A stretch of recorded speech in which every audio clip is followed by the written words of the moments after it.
Patient Chloe is experiencing throbbing pain in the heart during strenuous activity and sleeping late at night. It was found out that her blood pressure is high as well.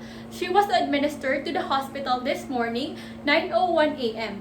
And the doctor ordered the nurse in charge to administer the patient 10 milligrams of propranolol tablet 2 times a day and 20 milligrams of furosemide Lasec 3 times a day. Before going to the client, make sure to check the MAR of the patient or the medical administration record, and also check for the dosage, the frequency, as well as administration to the patient. Next is to know the reason why the client is taking that medication. Also, check for its side effects as well as the contraindication of the medication that will be going to administer to the patient. Then, verify the client's ability to take medications orally as well as look into the physician's order if the physician in charge ordered per orem or nothing by mouth. After it is to organize the materials that will be used in the examination. So in preparing the oral medication, the first thing to do is to perform proper hand washing technique to remove all the microorganisms and to avoid the transmission to the patient. So next is to obtain the proper medicine placed on the shelf or drawer, and also check for the label of the medicine. Check for its expiration date so that you will ensure that the ones that you will administer to the patient or the medicine that you will be administering the patient is not yet expired. Also, check for the MAR of the patient. Calculate for the right dosage that will be administered. Since the medicine that the doctor ordered is both in tablet and liquid form, I will first prepare the tablet form. So since the patient has no trouble in swallowing and also the tablet is in package and unit dose, just cut 1 piece of it.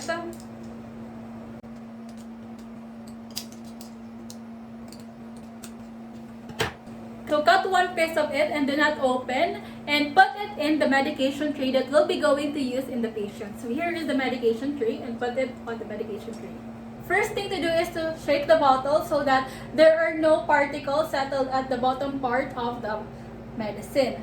And then uncap the bottle and put the cap of the bottle in an upside manner to avoid contamination of the medicine. And then put the medicine cup in a flat surface within eye level of the nurse to ensure that the right amount and proper exact amount of medicine will be administered to the patient.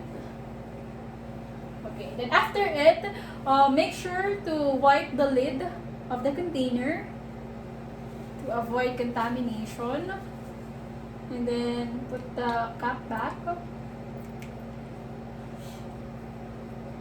Then put the prepared medicine on the medicine tray.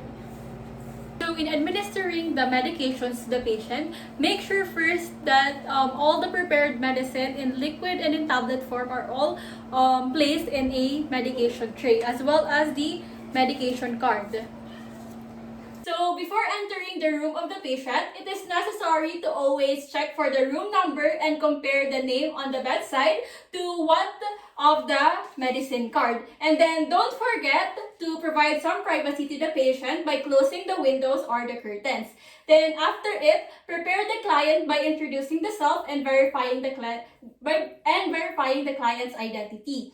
So, hi ma'am, I'm Carmela, a student nurse of BK University, and I will be your nurse for today. So, can I ask you ma'am, what is your name? Patricia. Okay. So, it's time for you ma'am to take your medicine. Can you sit up ma'am? Okay.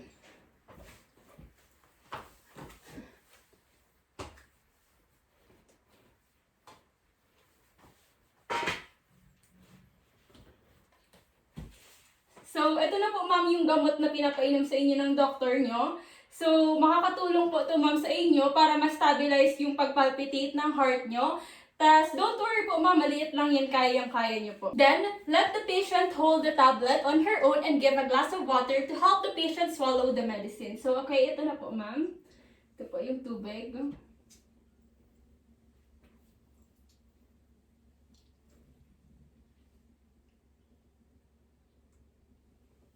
Okay, then ito po ma'am yung liquid.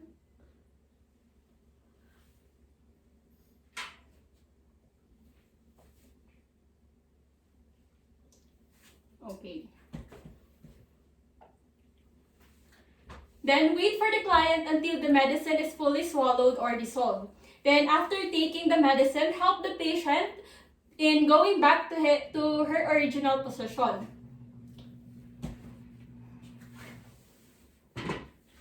Okay po, ma'am.